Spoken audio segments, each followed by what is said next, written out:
Hi everybody, my name is Jamin and I am the pastor of students at Crossroads Community Church and also the creator of the short film Wait. And today we're taking a behind the scenes look and breakdown of how we made it. So we had been talking about this series that we've been wanting to do for some time. All the way back in summer of 2024, we started talking about this series of waiting. It was in about like the first week of December where Briana had come to me and she shared this poem that she had found. It was called Wait. It was when I read that poem where I was almost emotional because of like how good it was and just how I felt like it articulated seasons of waiting and talking with God and disappointment. And it wasn't until like January of this year we started actually putting it together and discussing what topics do we do and what is the graphic gonna look like. In putting together the series, we made the decision that we wanted to have like an introduction video, something to play at the beginning of each message that would really set the tone and really set up the discussion that we were about to have. It is an invitation to trust.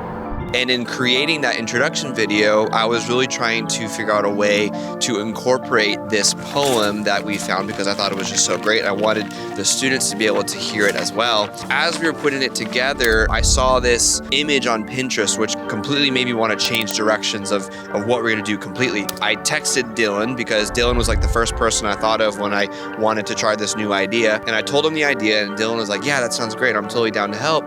When do you want to do it? And I was like, can you come to the church right now because it needed to be done that day? And he's like, no, I can't do that. That's how we decided, let's just go with the original idea. Even while doing that original idea, I was trying to find a way, how can we incorporate the poem? I want the poem in this. And as we were trying to figure out how to make it work, it just was not happening. It was not flowing at all. We'll just have to leave it out and try to figure out another way to incorporate it later. So fast forward a couple weeks, we're well into the series and it's really, really good. God has been speaking and teaching us so many incredible things about waiting. And to be honest with you, we took this plane off, this whole project, not really knowing how it was going to end, how were we going to land this. And I really wanted there to be a really strong ending to this series. And we're spending like 8 weeks talking about these things. So how do we end it in a way that is special and unique and the way that just really puts a bow on the whole project as a whole? And so it was around that time when we were trying to figure out what to do, we were brainstorming all these different ideas where I saw that same picture on Pinterest again. And that's where I had the crazy idea. What if we turned this image and the poem that we love into one short film that would replace the message and it would finish the series as a whole? All right, so what are you doing right now? So right now we're setting up our first shot. So we have our shot list here. We know ahead of time we want the 50 millimeter, which is what we took some test footage so we know what lenses we want to use for certain types of shots.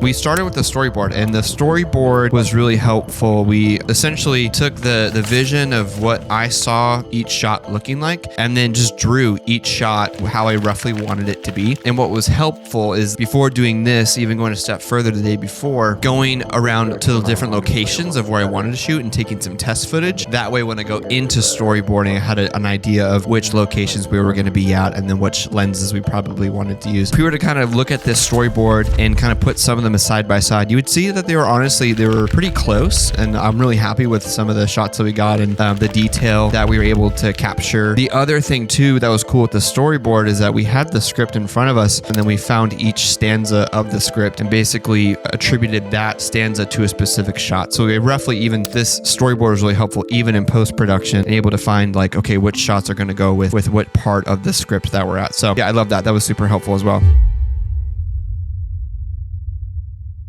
Okay, so favorite shot, I would have to say, is the part where Dylan comes and he lays down at his meeting place with the Lord. And so the reason why this is probably my favorite shot is because this is like the shot from the Pinterest board that I originally saw that kind of created this whole vision. It was this shot right here. So if we were to take a look at this shot, this is essentially what the entire short film was built off of, knowing that we were going to get to this spot. This would be kind of like the main place where Dylan encounters the Lord. There's a few reasons why I love the shot. Number one, it's the posture. The posture that he's in. I know that we don't necessarily always do this when we go to meet with the Lord, but I love the posture that he's in because it's such a vulnerable, just very humble, lowly posture that he's in. That's what this whole story is about. He's showing up to this place. He's intentionally choosing to go to this place in order to go and to be with the Lord. Now, obviously, theologically, we know that we don't have to go to a specific place to go and talk to God. We can talk to him where we want. But ultimately, this is about when we talk about creating space to go and to be with the Lord, this is kind kind of what we're talking about. We're talking about intentionally choosing to set apart a time to go and be with him. So hopefully in this film, that's what we were trying to capture. That's what we were trying to achieve, is that this individual, Dylan, who represents a young follower of Jesus, they're going to find a place to intentionally go and be before the Lord. In this specific shot, in this specific story, Dylan takes it a step further, and he's going to lay flat on the earth as a symbol, as a posture of humility, ultimately just surrender. That was kind of like the whole hope of that shot. Desperately, helplessly, longingly I asked, God, what am I supposed to do? I love it. I love it so much because it's like we get to enter into that space with him. So the viewer gets to make that transition also with him. And then I just love how it looks too, just having it be to where we're seeing there's Dylan and then the space in between and then there's God. Now, obviously it's hard to depict God because, you know, he's God. So we went with something that everybody might understand, which is the sky, the heavens. So let's talk about one of the hardest parts of this whole entire project, which was the sound design. Looking at the behind the scenes footage, obviously you can see it's me with the camera, it's Dylan, and it's Briana, but we have no official audio recording that we're getting from this. We did attach a tiny little Rode mic to the camera itself that we were recording to, but that was just for reference. It wasn't going to be high enough quality to be able to sustain the entire project. This is really cool. Any sound that you hear in this film was added in after the fact. So when you really take into consideration every footstep, every jingle of the car keys, just listen to this first part.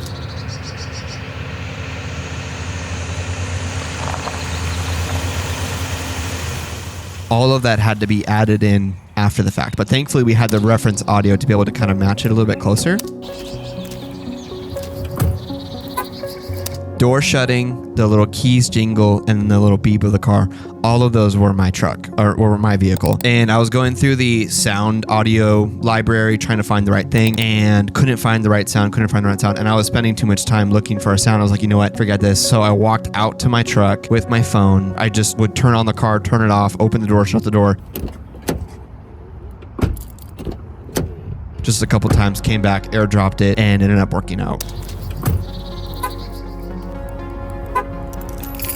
Yeah, that's just an iPhone.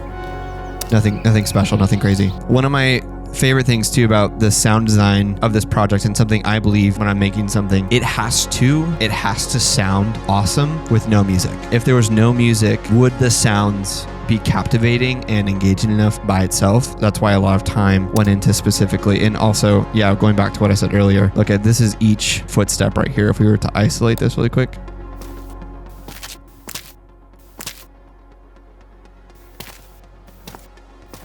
And trying to match it just based off of his body moving, which is crazy. But it was fun. It was a little tedious, but it was fun. The reason why we chose this song specifically, if we were to be really honest, was this part here. I know we're jumping to the end a little bit, but this part, just listen.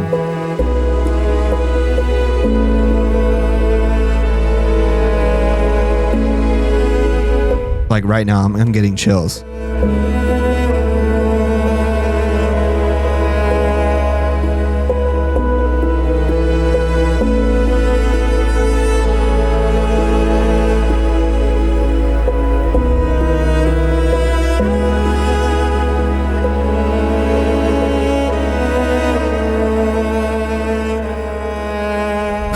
So good. Like the cello, it's the cello. You guys, it's the cello.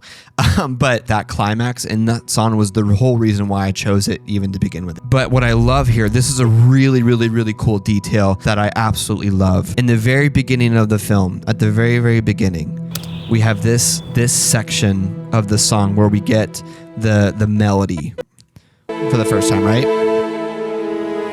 So there's a little bit of a beautiful opening. And then we get that melody for the first time. Right, that's how it opens. And then we see it kind of sustain and it repeats a little bit. That melody keeps repeating. Now the story begins to pivot. It begins to change a little bit. He's leaving. And I want you to imagine as if this bench, it's like one last chance. Like, God, I'm giving you one last chance. And this is where he begins to speak again. And here's what I love, okay? So right here where this song starts, this is the very same beginning clip at the very start. So it's almost as if, and I did this on purpose, as if we're starting over. Like, let's try this one more time. And so that's that song that you hear here. Those strings, that's the very beginning. And as you can hear also with the sound effects, the heart rate begins to speed up again, as if it's gonna repeat itself. We're gonna go into an anxiety attack again or something like that. So the heart begins to speed up. And if we were to bring in Dylan's... In that moment, I knew he met me where I was. It was almost as if... So it's when God meets Dylan in this moment. He's not scorning him for having this experience. He's not mad at him for leaving. It's God going after Dylan, in a sense, in this scene. And Dylan says... In that moment, I knew he met me where I was. He met me where I was. The reason why this scene was framed the way it was is because of this next line. It was almost as if he knelt beside me. It was almost as if he knelt beside me. So the reason why we had this here, I don't know if you can see between where Dylan is and where that gap is between the two trees, right here. I want you to imagine as if Jesus in person was there and he knelt down to Dylan. Like, you can almost like use your imagination to see that's where Jesus would be. It's framed in that way. Like there's space for Jesus to be there, to be kneeling down into almost like a father, just like imagine a father like stooping down to their kid to meet them eye to eye where they're at. Like that was the whole hope of this shot right here. As I lifted my head, and when my eyes met his, he said, right, and then we go on that journey. So with the music of it, we're met with that melody from the very beginning, but it doesn't go off into the anxiety part, but instead we're met with that line earlier that I mentioned at the very beginning. It's like you just get consumed by the song, get consumed by like the warmth of it. When my eyes met his, he said, I could give you a sign. Right there. I could shake the head. And it's just like you can feel just like the weight just like fall off. I don't know if you get that same experience, but like when that song just hits. Knelt beside me. As I lifted my head, and when my eyes met his, he said, I could give you a sign. Just bam, like it just, everything just falls off. The heavens or darken the sun. All the frustration, the anger, the tension, the angst, whatever, like all of it just kind of rolls off as God begins to speak in this moment, like revealing himself, revealing his love, revealing the heart and the reason why and the purpose behind waiting. It's like you feel the tension just begin to like just melt off your body. Raise the dead or cause the mountains to run. All that you see, I could give, and you'd be happy. You would have what you want, but you wouldn't know me. Okay, by the way, that line in the original poem was one of my favorites. And it goes back just to that question of like, well, why doesn't God answer my prayer? But it's like, no, dude, there's so much more. There's so much more to following Jesus and being in love with Jesus than just getting what you want. He is the prize. We go through these really hard things and they're not for nothing, but it's where we get to encounter our Father in the most, in just like the deepest ways. I just love that line. So it wasn't until after we had finished the project and uploaded it and people got to see it where I realized it's a lot more personal than I had anticipated. So going back a little bit to when Briana had given me the poem, she also asked me this question. She said, is there anything that you feel like you're waiting for in the season? And honestly, when I answered, I was like, there's nothing really major. And then it was about a week or two later that I had this accident where I received this nasty concussion, which left me at home sitting and waiting for a little over a month while I was healing and trying to get back into work and everything else. And during that time, it was really hard and I learned a lot of things, but there's a verse in particular that this reminds me of. It's when Paul says in 2 Corinthians that God is the God of all comfort, who comforts us in all of our troubles, so that we can comfort those in any troubles with the comfort we ourselves receive from God. I believe that this experience only enhanced my ability to be able to teach on this topic to the students, that it only provided a more personal experience to be able to speak from rather than just intellectual ideas. It's more so like, this is what I experienced and this is what God showed me through this experience. And I think that it's really powerful how God took an experience that I had that equipped me to be able to tell this story a specific way. Because honestly, anybody could have told this story, but without that experience, without having to have had waited on God in their own personal way, it may not have landed quite the same, or it may not have been communicated quite the same. You'd never know the power of my strength, and you would never see, if your pain was quickly relieved, what it truly means when I say, my grace is sufficient for you. And by the way, that line right there, especially in the original poem, it kills me each time, because that's calling back to Paul's writings in 2 Corinthians, where he himself had a thorn in his flesh. We don't know what it was, but yet it says that he prayed 3 times for the Lord to remove it, that he had some sort of weakness, something that was hindering him, and he prayed for God to remove it, and God's response was, my grace is sufficient for you, for my power is made perfect in your weakness. And so for that line there, it's you wouldn't get to experience what that means if your pain were to so quickly flee. If I were to just fix everything immediately, you wouldn't get to fully grasp or receive or understand for yourself how good my grace is for you. I think ultimately that's why that poem I mentioned earlier, Wait by Russell Kuffler, is so compelling, is because when you read it, you can really sense in the words that this guy has lived through this experience of waiting on God. He's lived through those conversations, those prayers, those questions, those doubts. When you read his poem, it gives it that weight to it. That's not just something that he knows about through reading or something like that, but he actually lived through it. He's able to articulate that in such a beautiful medium, like through this poem. You wouldn't know the depth of my love for you. You wouldn't know how to see beyond the unknown. You wouldn't learn to trust me in the silence, or experience the joy of resting in me, even when nothing makes sense. Going back to the music here, so we come out of that just absolute dump of love. I don't know what else to call it, but we come out of that section, and right here, this is all custom, because I wasn't ready for the song was ending. I wasn't ready for it to end. So we basically, I took a note that just kept playing and basically just kind of played that over and over again, so that we could sit in that space. But the actual key itself was not resolving. Almost as if like we're Dylan's thinking right here, it wasn't quite resolved yet. And as you know, the further we get into it, his heartbeat is slowing down. That note is slowing down significantly. And here's the last one before it really, it just kind of sits for a while. And I actually want to bring back his the script really quick for this last section. So be still, my son, and in time you will know that the greatest gift is getting to know me.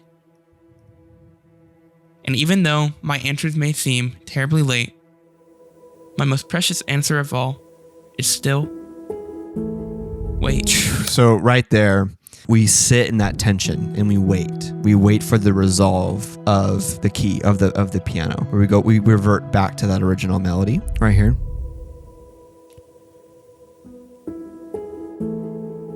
And then, of course, I love that shot of his eyes. Like, we don't get to see him get the answers to his questions. We don't get to see the resolve of his situation, whatever that may be. And maybe you can kind of insert yourself into the short film or whatever it may be. We may not get the resolve or the finish or the answer, the conclusion that we're looking for. But yet somehow there can still be a resolve within us. I think that's where the trust and the faith comes in. That is who our God is. That we get to have joy and experience peace in the midst of our chaos. That peace is not the absence of chaos, but that peace is found in his presence.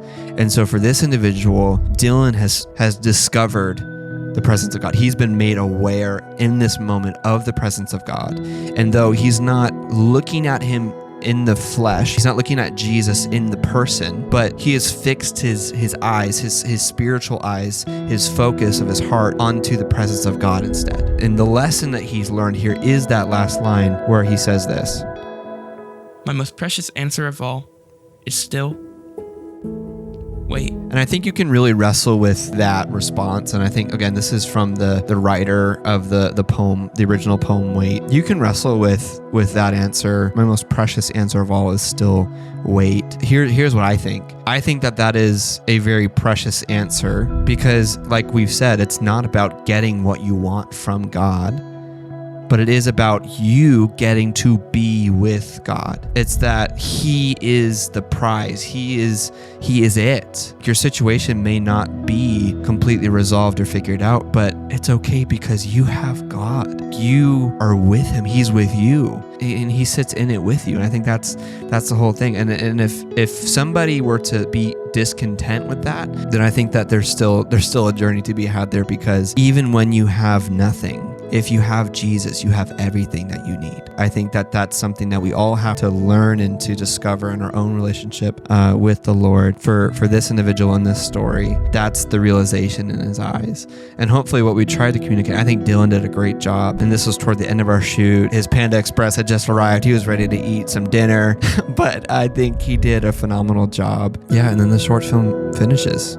I'm curious, I mentioned a lot of different Easter eggs, things that were kind of there, like the music we started and the sound effects and all that. Let me know in the comments. Did you catch any of those Easter eggs? Did you understand the hidden meanings? What was your interpretation? Maybe share with me with something that you thought was cool that you interpreted from it. That's the great thing about film. We all watch the same thing, but some of us come out with different interpretations and understandings of what happened. So I'd love to hear what you think and what you kind of discovered through this short film. But so much fun, and ultimately all praise to God because He is the original creator, and it's so cool that we get to be created in His image and have the ability to also create, and to do so is to be like our Father, which is so cool. Thanks for watching the breakdown and behind the scenes look and how we made our short film Wait. We hope you guys liked it. Be sure to like the video, share, comment, all those good things. Shout out to the students who are awesome. Shout out to Dylan, who did a phenomenal job with this project, stepping out of his comfort zone and doing something he's never done before. Shout out to the moms out there who shared our video on Facebook. You're the bomb. You're awesome. We love you. If you haven't seen the short film yet, we'll make sure to link it below, or it'll be here somewhere here on the screen. Okay, love you, bye. Oh, Dylan, what do you want for dinner? You want Panda Express? Okay. I've been thinking about it. You've been In the project where you start doubting everything you planned. But it's part of the process. It is. It'll be good. It'll be good. This is in case we ever get famous one day and they're like, want to show, they're making a documentary about us. When we get famous. Yeah. Set up first, and then we'll have you park. That way we'll set where you need to stop. Try hands in pockets. Can you try hands in pockets? What were you thinking about as you were walking? The birds. The hurts? No, the birds. Oh, the birds. I'm making some good noises. They're just yapping. Bet on it from High School Musical. This is how that was filmed. Woo! First try.